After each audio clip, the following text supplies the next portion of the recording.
اعوذ باللہ من الشیطان الرجیم بسم اللہ الرحمن الرحیم۔ اب آئیے بسم اللہ الرحمن الرحیم، اب یہ سورہ بقرہ شروع ہو رہی ہے۔ سورۃ البقرہ جو 286 آیات پر مشتمل ہے، تقریباً 2.5 پاروں پر پھیلی ہوئی ہے۔ ہر شخص جانتا ہے کہ یہ قرآن حکیم کی حجم کے اعتبار سے سب سے بڑی سورت ہے، لیکن یہ معاملہ صرف حجم کا نہیں ہے۔ نبی اکرم صلی اللہ علیہ وسلم نے اسے سنام القرآن قرار دیا ہے۔ آپ نے فرمایا لکل شیء سنام، ہر چیز کی ایک چوٹی ہوتی ہے، جیسے اونٹ کا کوہان ہوتا ہے۔ وسنام القرآن البقرہ، سنام القرآن، قرآن کی چوٹی جو ہے وہ سورۃ البقرہ ہے۔ یہ نوٹ کر لیجئے جو میں نے کل آپ کو جو مختلف مکی اور مدنی صورتوں کے گروپوں کے بارے میں بتایا تھا کہ یہاں سے اب پہلی منزل بھی شروع ہو رہی ہے اور پہلا گروپ بھی شروع ہو رہا ہے، اور اس کے ساتھ جو اگلی صورت آئے گی وہ اس کا جوڑا ہے، سورہ آل عمران، جس کی سب سے نمایاں علامت یہ نوٹ کیجئے، یہ بھی الف لام میم سے شروع ہوئی، اگلی بھی الف لام میم سے شروع ہوگی۔ اس کے بعد 2 صورتیں مدنی اور ہیں، لیکن ان دونوں میں نہ حروف مقطعات ہے نہ کوئی اور تمہیدی کلام ہے، براہ راست خطاب سورہ نساء میں یا ایھا الناس اور سورہ مائدہ میں یا ایھا الذین آمنوا، کوئی تمہیدی بات نہیں، کوئی حروف مقطعات نہیں، براہ راست خطاب۔ وہ ایک جوڑا ہے سورہ نساء اور سورہ مائدہ، اور یہ ایک جوڑا ہے سورہ بقرہ اور سورہ آل عمران۔ سورہ بقرہ اور سورہ آل عمران کو نبی اکرم صلی اللہ علیہ وسلم نے الزہراوین بھی قرار دیا ہے۔ زہرا کہتے ہیں بڑی روشن چیز کو، یہ حضرت فاطمہ رضی اللہ تعالی عنہ کے نام کے ساتھ آتا ہے، فاطمہ الزہراء، تو زہرا بہت روشن دمکتی ہوئی شے۔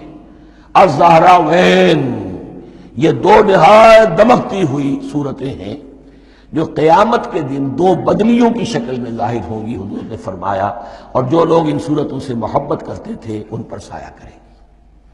اللہم ربنا اجعلنا منہم، ہمیں اللہ تعالیٰ ان میں شامل فرما دے۔ اس سورہ مبارکہ کو 2 حصوں میں تقسیم سمجھیے۔ ویسے تو یہ کہ رکوع آئیں گے، پارے بھی بدلیں گے اس میں، لیکن حصے 2 ہیں۔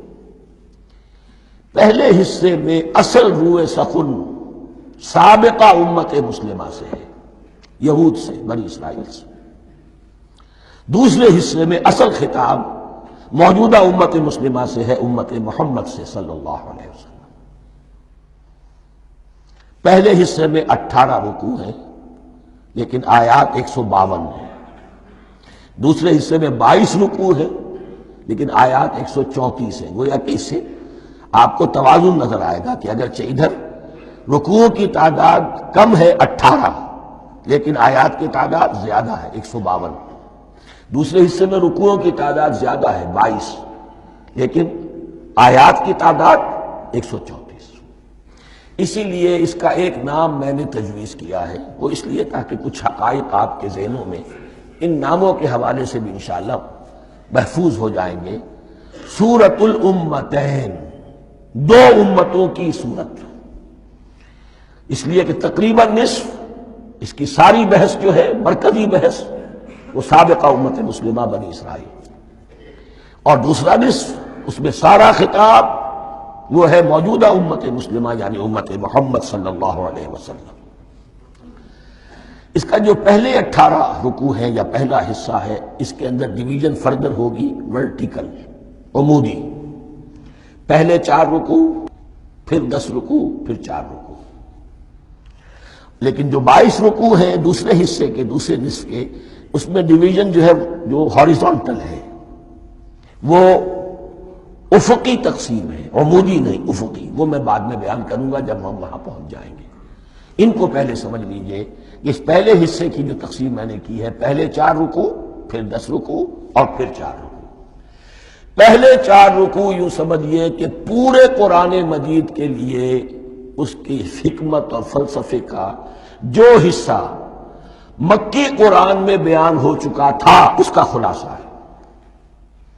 جب یہ صورت نازل ہو رہی ہے تو یہ تو مدینہ میں حضور تشریف لا چکے ہیں، 12-13 سال جو ہے گزر چکے ہیں، اور ان 12-13 سالوں کے دوران 2/3 قرآن نازل ہو چکا ہے۔